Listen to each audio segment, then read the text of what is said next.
Good evening. I am Specialist Lieutenant Kim Vetter of the Michigan State Police, and I am just setting a couple of ground rules for this news conference. We will have a couple of different speakers, and at the end we will have time for a few questions. If you have questions about the spellings of names, I will step back up after the news conference and answer those questions. I'd like to introduce Chief William Reyne from the Grand Blanc Township Police Department.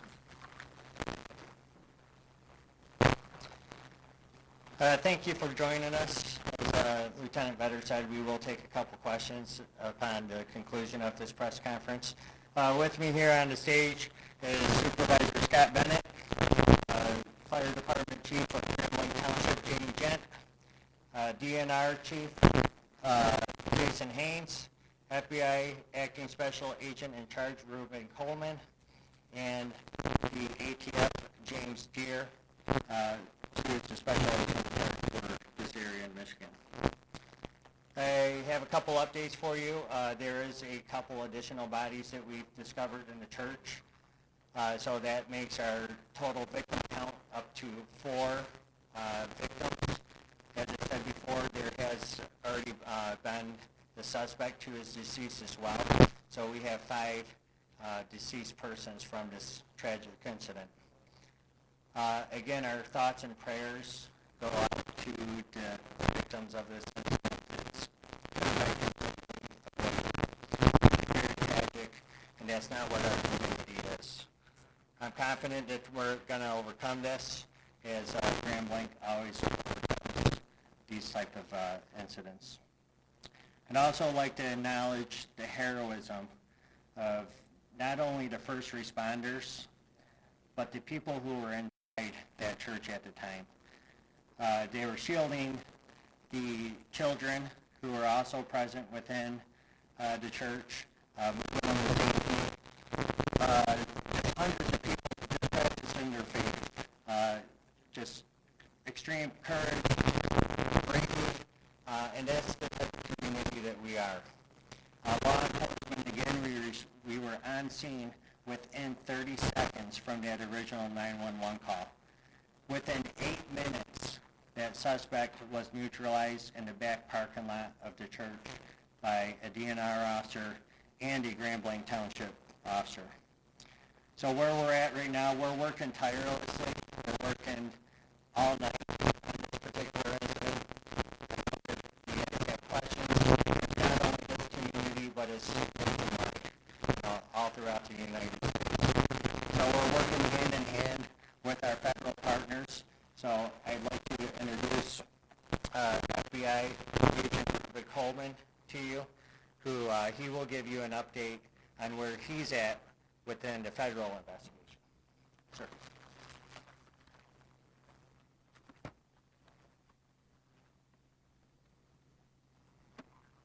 Thank you, Chief. My name is Reuben Coleman, and I am the Acting Special Agent in charge of the State Field Office, which covers the entire state of Michigan. First, I want to sincerely express our condolences to the victims of this shooting, their families, and this entire community. I would like to also thank Chief Reyne, the Grand Blanc Township Police Department, and all of our federal, state, and local law enforcement partners, other first responders, and the community members for their immediate actions in this situation.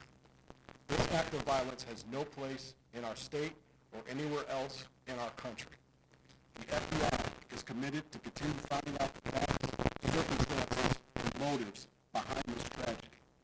I can confirm at this time that the FBI is now leading the investigation and is investigating this as an act of targeted violence.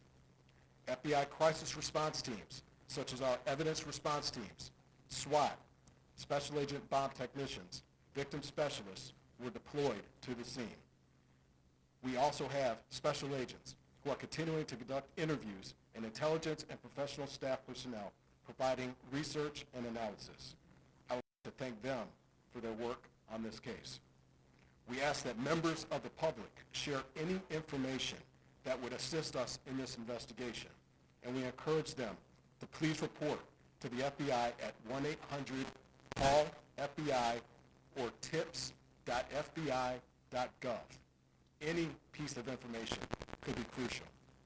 We ask that you keep the victims of this tragedy, their families, and the entire community in your prayers. Thank you.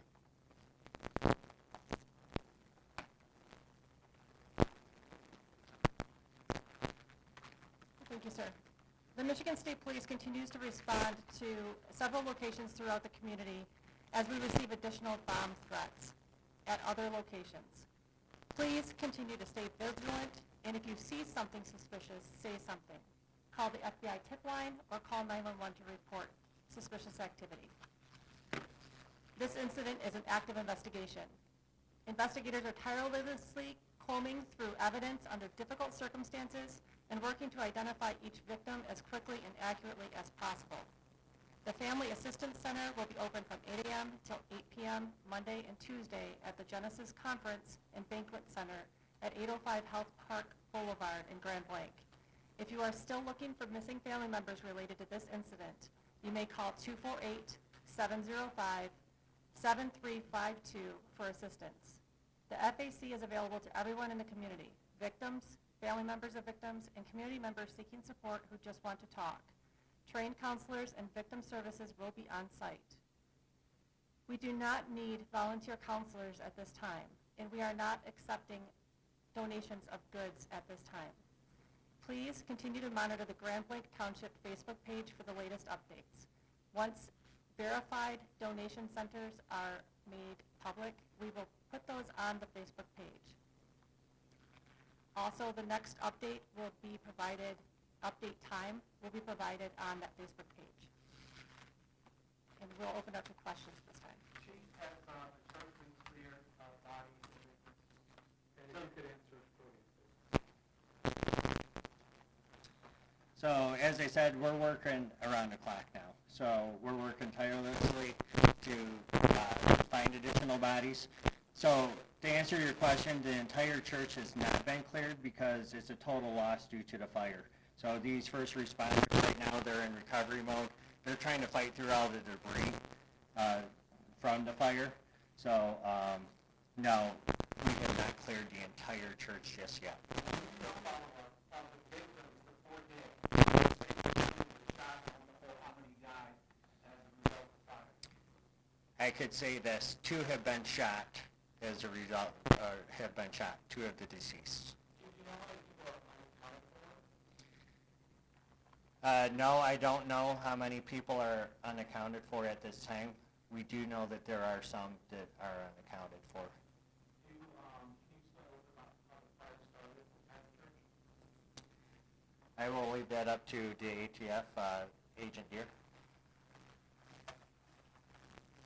The question again? How did the fire start at the church? For this incident, the fire started basically as a suspect. All indications on this investigation are the suspect used an accelerant of some sort, we believe gasoline, and lit the church on fire. Was it an IED you may have used? There are, at this point, I'm not going to comment on IEDs. I will confirm that there were some suspected explosive devices that were located. But as far as using them to initiate the blaze, I can't say that. This scene is actively being investigated by ATF. Most people don't know that ATF is the Federal Arson Police, and we have a team from across the country coming in, our national response team. It is a cadre of expert fire investigators that are coming here from across the country to investigate this scene and get to the cause or the origin and cause of this fire. Whether we saw that there was possibly a bomb threat at the Meyer Conference Center yesterday, is that connected to this? And is the home that we saw being searched over there the home of the suspect? Yeah, that's all still part of the investigation. Sorry, that is still all part of the investigation. We're still working to determine if any of that is related.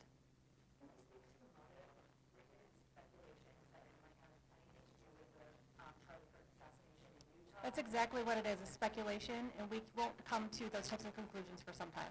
Do you know if there's any connection between the suspect and the church or its members, any prior connection? Again, part of the investigation is speculated this time. Right now, we are working tirelessly to recover the victims of this incident and reunite families. Please be patient as we work through that process. The level of officers there close to the scene and got a written response of within just seconds. Thankfully, yes.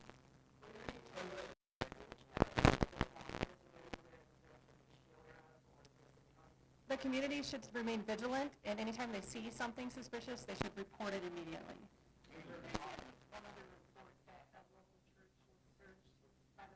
We've searched multiple churches this evening for bomb threat protocol, yes. Is that based on actual threats? Yes. We received 911 calls about bomb threats or other indications that there was a bomb at a different location. Some of them were churches, and we have responded and cleared those locations. Was that done after the suspect was killed at the church? Yes.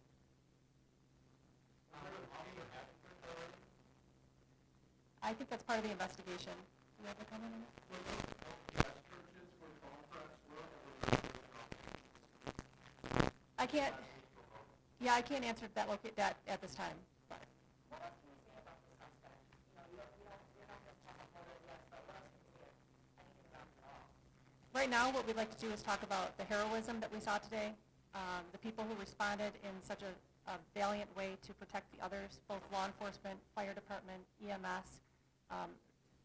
Everybody did an excellent job working together to keep people as safe as they possibly could.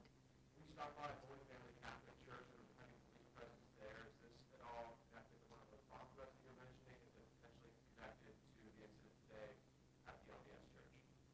I don't have knowledge of that exact location. Okay. That's going to be all for questions. I thank you for coming and appreciate the assistance. Sure. Yep. I'm Specialist Lieutenant Kim Vetter, Michigan State Police. VETTER. V is in Victor. Any people just injured by fire, by burns? We're still working on that. Thank you. Yeah, thank you. Still just 8 people in the hospital? James Deere, D-E-I-R. D-E-I-R. Okay, any other spelling? That's the only other questions we're taking. No?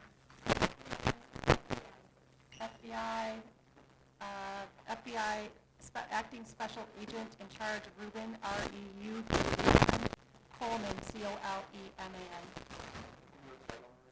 Specialist Lieutenant, Specialist Lieutenant? D-I-E-R.